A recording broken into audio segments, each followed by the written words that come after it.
नमस्कार सर्वांना. मी मोनिका बिभीषण शिंदे स्वागत करते तुमचं शेळके मास्टरमाइंड अकॅडमीमध्ये. आज आपण जो काही आपली गट क ची ॲड आलेली आहे त्या संदर्भात जे काही सायन्स आहे गट ब MPSC गट ब आणि गट क साठीचं त्या संदर्भातला जो सिलेबस आहे त्याचं पूर्णपणे डिकोडिंग किंवा ॲनालिसिस आपण बघणार आहोत. जसं की मग या एक्झाममध्ये बघा पहिल्यांदाच तलाठीची नवीन ॲडिशन झालेली आहे हा ना. म्हणजे आतापर्यंत जे काही आधीचे गट क मध्ये पद असायचे त्याचबरोबर यावेळेस तलाठीची इकडे काय झालेलं आहे ॲडिशन झालेली आहे. मग बऱ्याच विद्यार्थ्यांना जे अगोदर सरळ सेवेचा अभ्यास करायचे स्पेसिफिकली फक्त तलाठी टार्गेट असायचं काही काही मुलांचं, तर त्यांना बऱ्याच अडचणी येतात हा ना सिलेबसमध्ये. तर त्यामुळे ही जी काही सिलेबस डिकोडिंग आहे ही आपण आज बघणार आहोत. ओके चालेल. तर बघा वन बाय वन बघूयात. वन बाय वन जर आपण बघायला गेलं तर बघा सगळ्यात पहिल्यांदा आपण तर आयोगाने सिलेबसमध्ये कोणकोणत्या सायन्स निगडीत गोष्टी ॲड केलेल्या आहेत त्याचा स्टडी करायचा आहे. ओके बघा हा जो काही सायन्स आहे गट ब साठी आणि गट क च्या पर्टिक्युलरली प्रिलियन्स एक्झामसाठी याच्यासाठीच्या परीक्षेचं विश्लेषण आणि रणनीती आपण इथे बघणार आहोत. याच्यामध्ये आपण बघणार आहोत तो म्हणजे संपूर्ण अभ्यासक्रम म्हणजे एक्झामची डिमांड काय आहे, पूर्ण सिलेबस बघायचा आहे की आत्तापर्यंतचे जे काही प्रिव्हियस इयर एक्झाम झाल्या त्याच्यावर आयोगाने कुठल्या कुठल्या टॉपिक्सला त्यातल्या कुठल्या कुठल्या पॉईंटला टार्गेट केलेलं आहे. त्यानंतर प्रश्नांची पातळी कशी असणार आहे म्हणजेच प्राणीशास्त्र असेल, वनस्पतीशास्त्र असेल किंवा मग भौतिकशास्त्र असेल किंवा मग रसायनशास्त्र असेल याच्यातील प्रश्नांची पातळी कशी असते तो डिस्कस करणार आहे आपण. आणि तिसरा महत्त्वाचा मुद्दा म्हणजे यातून आपल्याला यश कसं भेटेल याचा सखोल ॲनालिसिस आपण आजच्या पूर्ण लेक्चरमध्ये किंवा आजच्या या व्हिडिओमध्ये पूर्ण करणार आहोत. तर सगळ्यात पहिल्यांदा आपल्याला गट ब आणि गट क या पूर्व परीक्षेचा सिलेबस बघायचा आहे.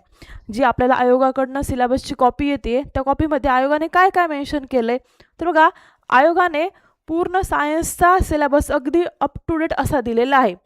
आयोगाने काय दिलं, प्राणीशास्त्र, नंतर वनस्पतीशास्त्र, आरोग्यशास्त्र, भौतिकशास्त्र आणि रसायनशास्त्र. ओके आता हे जे काही प्राणीशास्त्र आहे यालाच आपण झुलॉजी असे म्हणतो. प्राणीशास्त्र म्हणजे काय असतं, झुलॉजी. त्यानंतर वनस्पतीशास्त्र यालाच आपण बॉटनी म्हणूयात किंवा बॉटनीच म्हटलं जातं. आरोग्यशास्त्र हे आहे हायजीन.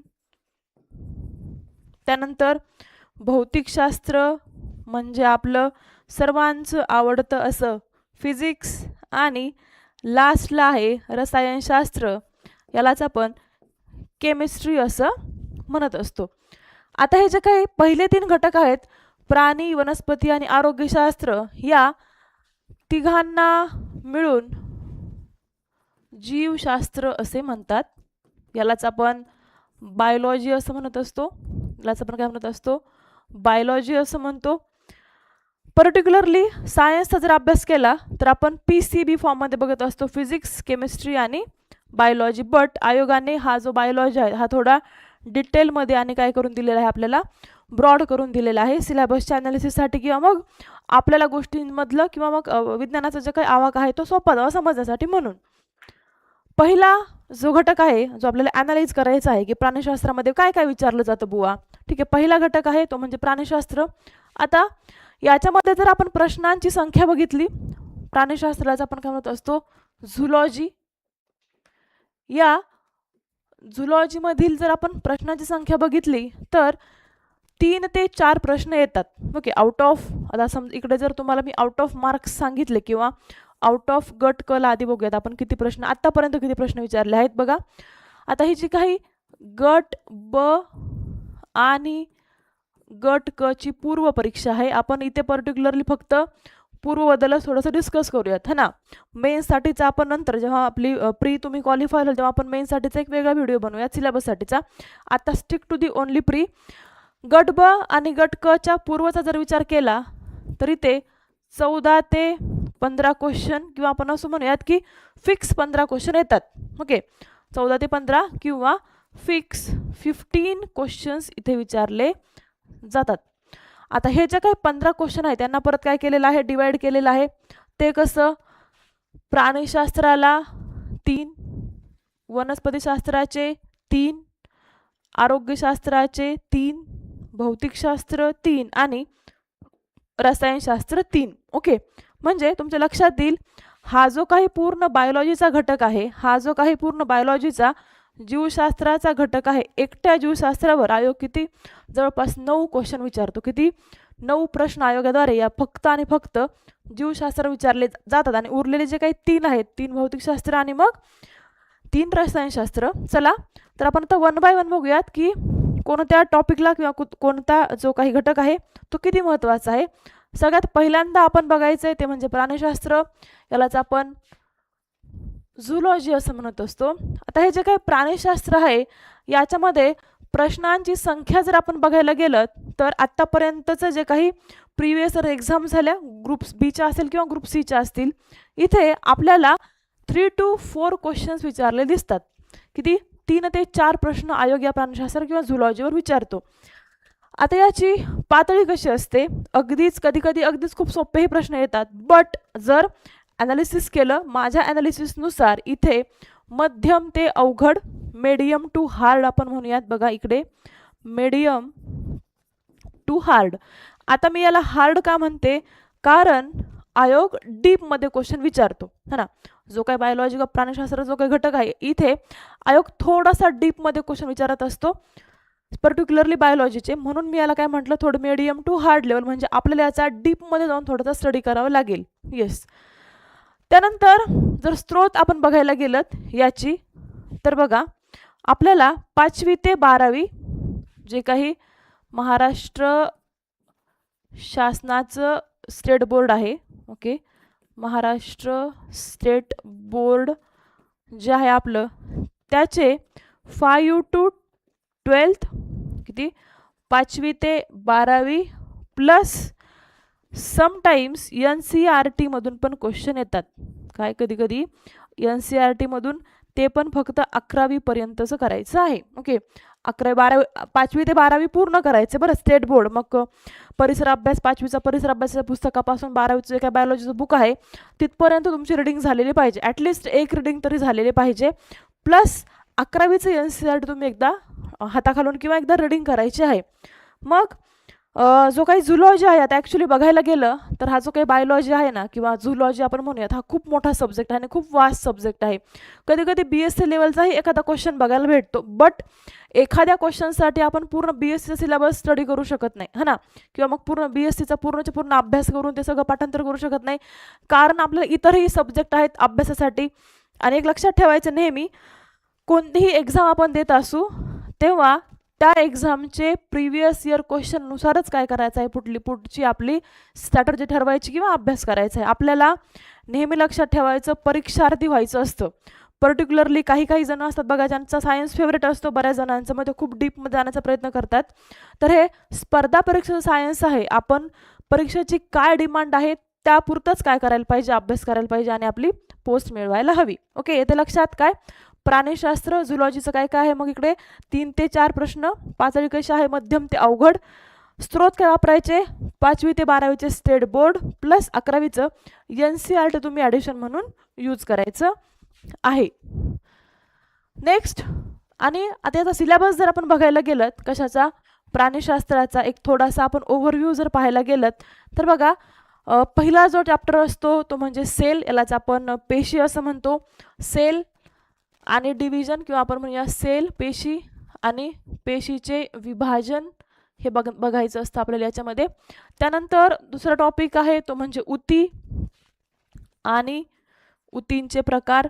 मग मानवी शरीरामध्ये कोणकोणत्या ऊती आहेत, त्या ऊतींची कार्य काय आहेत, त्या ऊतींचं स्थान काय आहे, हा स्टडी आपण इथे करणार आहोत. तिसरा घटक आहे तो म्हणजे मानवी शरीरशास्त्र. येस, आता प्राणीशास्त्र बऱ्याच जणांना वाटेल प्राणीशास्त्र आपण हे काय आहोत, प्राणीच आहोत. मग आता हा जो काही पूर्ण मानवी शरीरशास्त्र आहे आयोगाचा खूप आवडता टॉपिक आहे हा शरीरशास्त्र, मानवी शरीरशास्त्र. आता या मानवी शरीरशास्त्रामध्ये काय काय घटक येतात तर बघा, एक तर येते ती म्हणजे अस्थिसंस्था, त्यानंतर दुसरी आहे स्नायू संस्था, नंतर मग रक्ताभिसरण, दुसरा टॉपिक आहे उत्सर्जन संस्था, त्यानंतर प्रजनन संस्था, परत श्वसन संस्था, चेता संस्था. अशा वेगवेगळ्या ज्या काही मानवी शरीरशास्त्रातल्या सिस्टीम आहेत, या सगळ्या सिस्टीमचा अभ्यास कशामध्ये आहे या मानवी शरीरशास्त्रामध्ये, आणि याच्यावर बऱ्याच वेळा आयोग क्वेश्चन फ्रेम करत असतो. त्यानंतर नेक्स्ट आहे सूक्ष्मजीव. आता हे जे काही सूक्ष्मजीव आहेत याच्यामध्ये जर काय काय करायचं असतं तर बघा, युजफुल आणि हार्मफुल, यालाच आपण उपयोगी आणि हार्मफुल मायक्रो ऑर्गॅनिझम्स म्हणूयात. बघा, सूक्ष्मजीवांचा useful and harmful micro organisms हा स्टडी आहे.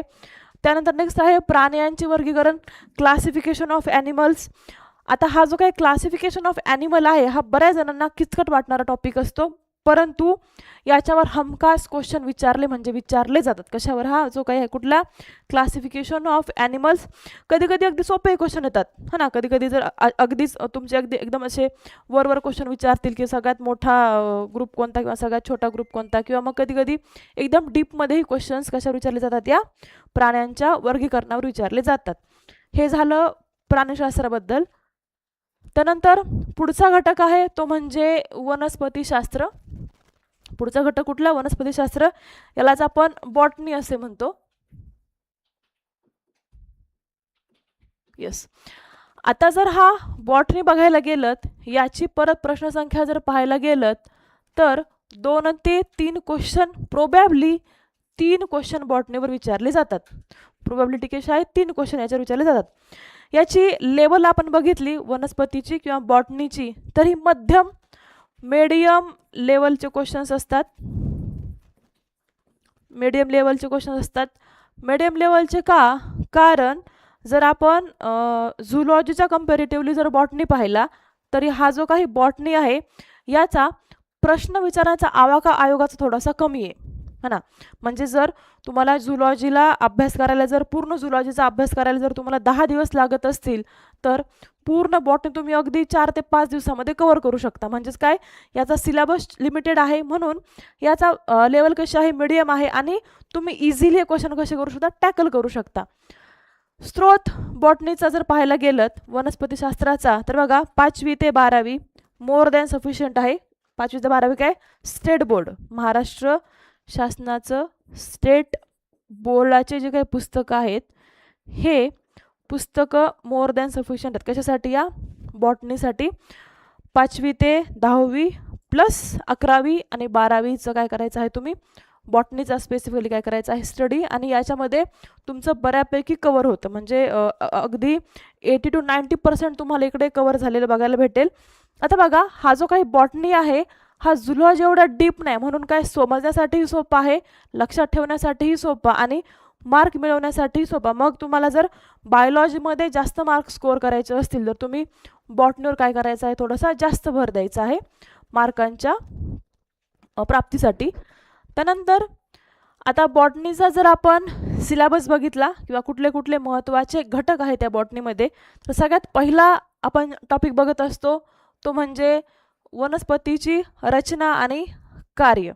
आता ही जी काही वनस्पतीची रचना आहे, मग याच्यामध्ये येतात वनस्पतीचे अवयव, की वनस्पतीमध्ये एकूण किती अवयव आहेत, नंतर त्या अवयवांचं वनस्पतीमध्ये काय कार्य आहे, ओके, याचा स्टडी करून त्यानंतर मग वनस्पतीचा जो काही जमिनीखालचा भाग असेल याला आपण काय म्हणतो? तर याला आपण म्हणतो असतो मूळ. या मुळांबद्दल क्वेश्चन्स आहेत, सिलेबस आहे की मग जे काही आहे जमिनीत मुळांचे काय कार्य, किंवा मग ते वनस्पतीच्या ज्या काही ग्रोथसाठी किंवा विकासामध्ये काय करतात, या सगळ्यांचा स्टडी. त्यानंतर दुसरं आहे वनस्पतींचं वर्गीकरण, यालाच आपण क्लासिफिकेशन ऑफ प्लांट्स म्हणतो. जसं आपण प्राण्यांचं वर्गीकरण बघितलं त्याच्या कंपॅरेटिव्हली जर पाहिलं तर हे जे काही वनस्पतीचं वर्गीकरण आहे हे अभ्यास करायला आणि लक्षात ठेवायला खूप सोपं आहे. नावं थोडेसे तुम्हाला अवघड वाटतील कशाचे? वनस्पतीच्या वर्गीकरणातील, बट तुम्ही जर एकदा हा वनस्पती वर्गीकरण जर करून ठेवलं तर ते खूप आणि स्कोरिंग आहे. वनस्पती वर्गीकरण कसं आहे, प्राणी वर्गीकरणापेक्षा खूप स्कोरिंग आहे. आणि तिसरं आहे ते म्हणजे वनस्पतींची जीवन प्रक्रिया. आता जशी मानवाची जीवन प्रक्रिया आहे अगदी तशीच काय आहे आपल्या वनस्पतींची देखील जीवन प्रक्रिया. मग या जीवन प्रक्रियेमध्ये काय काय येतं तर बघा, इकडे घटक आहेत ते म्हणजे वनस्पतींचं श्वसन, वनस्पती श्वसन कसं करते. त्यानंतर प्राण्यांसारखंच काही वनस्पती उत्सर्जनही करत असतात, त्यालाच आपण एक्सक्रिशन असं म्हणतो. त्यानंतर दुसरं आहे ते म्हणजे वनस्पती समन्वय के आणि वनस्पतींचे प्रजनन. एवढे इम्पॉर्टंट टॉपिक जर तुम्ही डिटेल्समध्ये केले तर तुम्हाला 90 to 95% मार्क्स तुम्ही काय करू शकता या बॉटनीमध्ये किंवा वनस्पतीशास्त्रामध्ये मिळू शकता. यस. त्यानंतर आता पुढचा घटक आहे तो म्हणजे रसायनशास्त्र, यालाच आपण केमिस्ट्री असं म्हणत असतो. आता हा जो काही केमिस्ट्री आहे बऱ्याच जणांना हा आवडत नाही.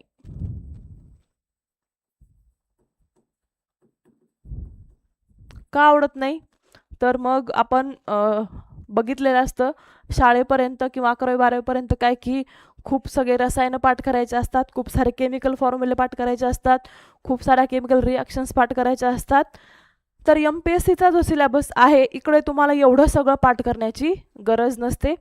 प्रश्नांची संख्या बघूयात आपण. बघा, प्रश्नसंख्या जर पाहायला गेलं तर याची कन्फर्मली 3 क्वेश्चन इकडे काय केले जातील, विचारले जातील केमिस्ट्रीचे.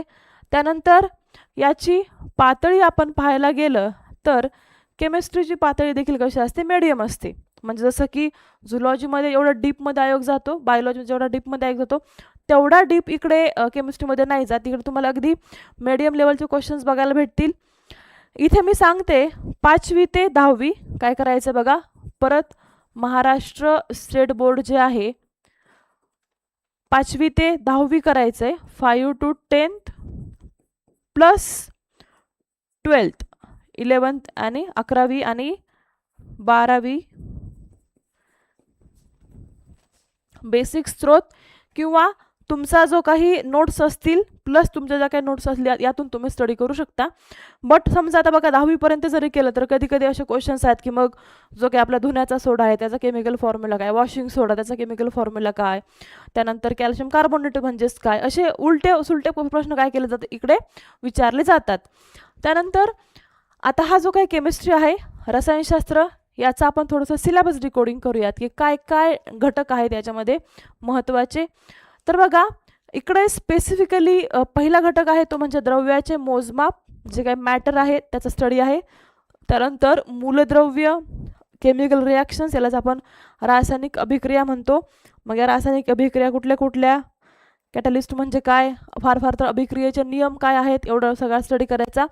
त्यानंतर अणूची संरचना, मग याच्यामध्ये ॲटम आहे, ॲटममध्ये प्रोटॉन्स, इलेक्ट्रॉन्स, न्यूट्रॉन्स, त्याच्या शेल असतील, त्या शेलचे फॉर्म्युलेज काय आहेत याचा स्टडी. त्यानंतर पिरियोडिक टेबल चा स्टडी आहे.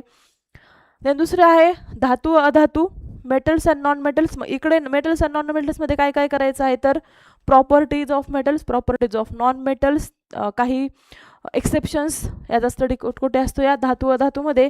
आणि नंतर आहे कार्बनचे जग. ओके, आता हा जो काही कार्बन आहे, कार्बन म्हणजे काय, त्याच्या अलोट्रॉप्स काय आहेत, ओके सगळे. त्यानंतर मग कार्बनची रचना कशी असेल, तो कोणासोबत कसा रिॲक्ट होतो किंवा जे काही आपलं एन्व्हायरमेंट आहे या एन्व्हायरमेंटमध्ये तो कसा रोल प्ले करतो याचा स्टडी आपण कुठे करत असतो या रसायनशास्त्रामध्ये म्हणजे किंवा केमिस्ट्रीमध्ये, किंवा असं म्हणत की याच्यावर आयोग काय करत असतो, प्रश्न विचारत असतो.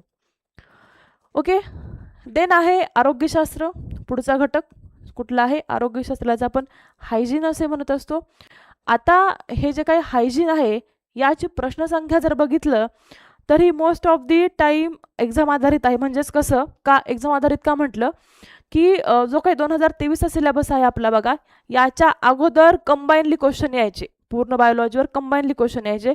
बट आता याची जी काही प्रश्नसंख्या आहे आफ्टर 2023 नंतर याच्यावर जवळपास 3 क्वेश्चन यायला सुरुवात झालेली आहे. ओके, काय आहे इकडे 3 क्वेश्चन यायला सुरुवात झालेली आहे. त्यानंतर याची पातळी थोडीशी मध्यम ते अवघड झाली आहे.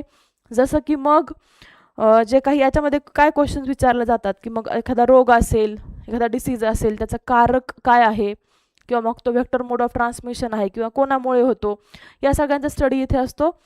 क्वेश्चन्स याच्यावर विचारले जातात. आणि स्रोत आपण बघायला गेलं तर स्टेट बोर्ड, महाराष्ट्र स्टेट बोर्डाची 5वी ते 12वी बघा इकडे 5 to 12th प्लस NCERT इकडे करावे लागेल. ओके, कारण डेप्थ कशी आहे थोडीशी जास्त या भागाची काय होत जाते, वाढलेली पाहायला भेटते.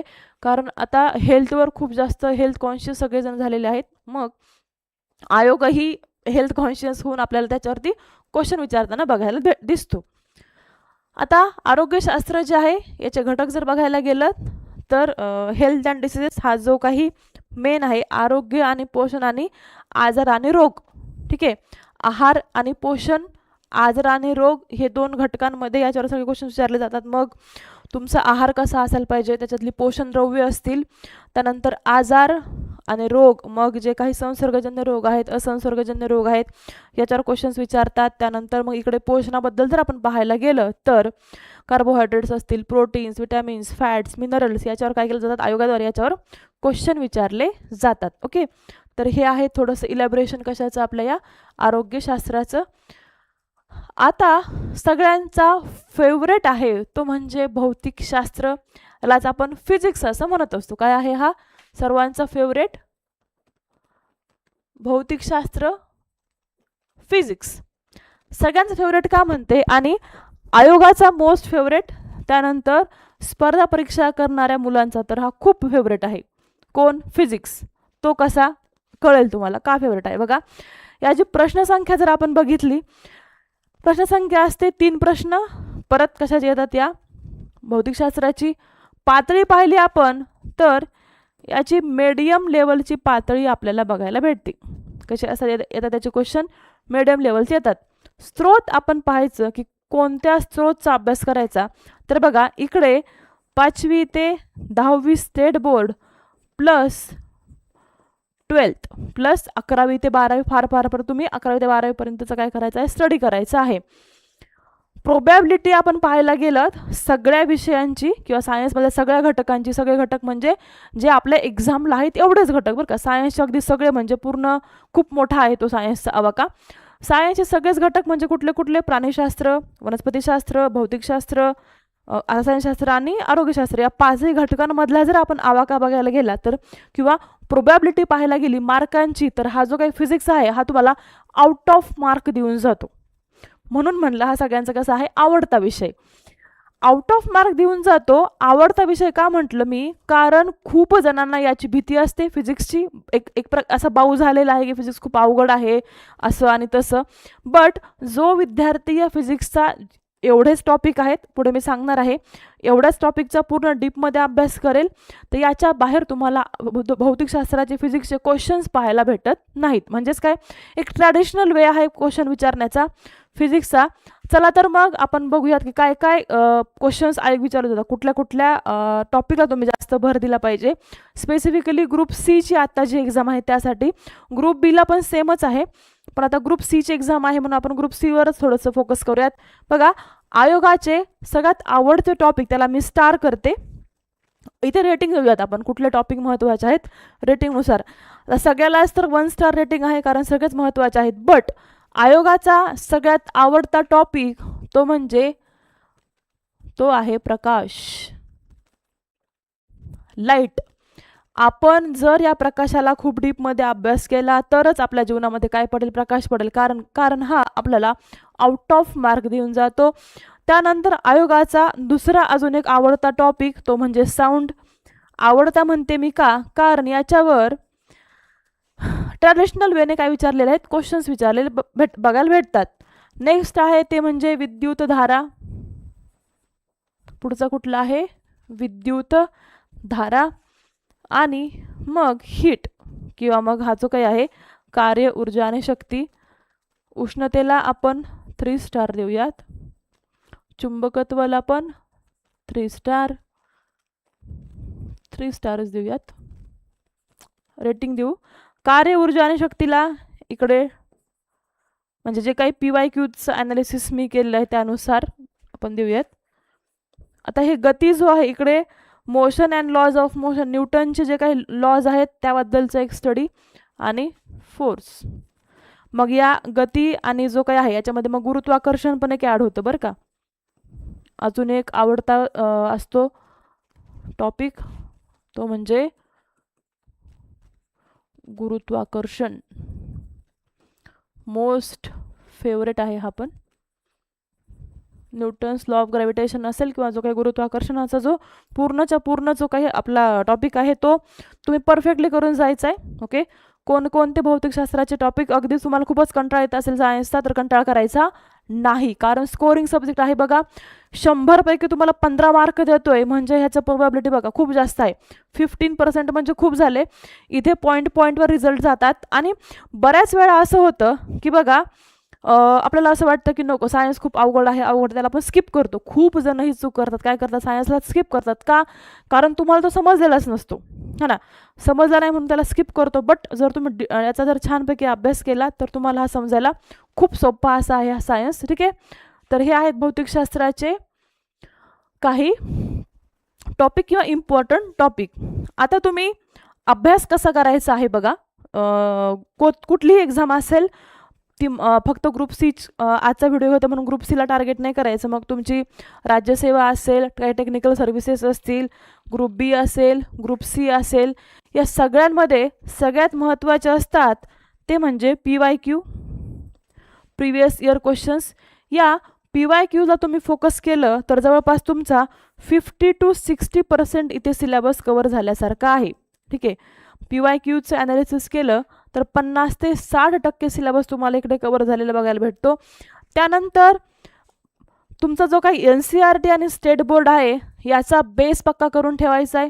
एक बेसिक स्टार्ट सांगते तुम्हाला, आणि त्यानंतर मग MCQ प्रॅक्टिस करायची आहे. कारण आपली जी एक्झाम आहे ग्रुप सीची प्री आणि मेन्स दोन्ही कशा आहेत या MCQ बेस्ड एक्झाम आपल्याला बघायला भेटतात. ठीक आहे, 3 मुद्दे काय काय, PYQ फोकस करायचा आहे. आणि हे PYQ तुम्हाला अजून सोपे जावे यासाठी आपली एक PYQची सिरीज लॉन्च होत आहे.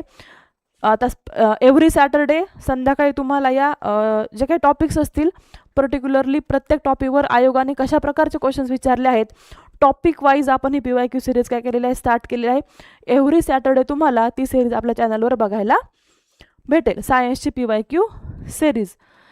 त्यानंतर आता हा जो काही पूर्ण आपला निष्कर्ष आहे याचा बघायला गेलं तर आपल्या एक्झामसाठीचा किंवा जो काही आजचा काही आपला लेक्चर असेल तर सगळ्या विषयांचा काय करायचं आहे, तुम्ही बॅलन्स्ड आणि रेग्युलर स्टडी काय करायचं आहे, आपण बॅलन्स ठेवायचं आहे एकतर, आणि रेग्युलॅरिटी मेंटेन ठेवायची आहे. Okay, balance and regular study केलं तर जे काही यश असतं ते हमखास कोणाचं असतं, आपलंच असतं. Okay, fine.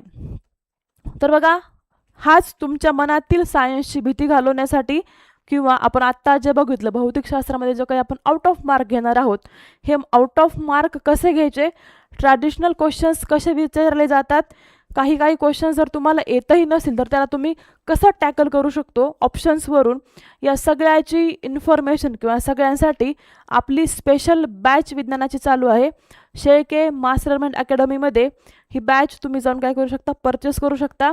बॅचचे स्पेसिफिकेशन्स जर बघितलं तर लाईव्ह आणि रेकॉर्डेड दोन्ही फॉर्ममध्ये तुम्हाला लेक्चर्स बघायला भेटतील. त्यानंतर प्रत्येक टॉपिकनुसार कसे MCQ आहेत त्याची प्रॅक्टिस दिली जाईल. त्याचबरोबर प्रत्येक टॉपिकच्या स्वतंत्र नोट्स असतील आणि रोज काय आहे आपलं लाईव्ह लेक्चर बघायला भेटतं, आणि ऑनलाईन टेस्टही तुम्हाला या बॅचमध्ये द्यायला भेटतील. ठीक आहे, यस. तर हे होतं पूर्ण डिकोडिंग सिलेबसचं विज्ञानाच्या पूर्ण जो काही गट क साठीचा सिलेबस आहे किंवा गट ब आणि गट क दोन्हींसाठीचा जो काही सिलेबस आहे याचं डिकोडिंग आपण बघितलं. आय होप तुम्हाला ही माहिती यूजफुल राहील. ठीक आहे, यस. Thank you so much.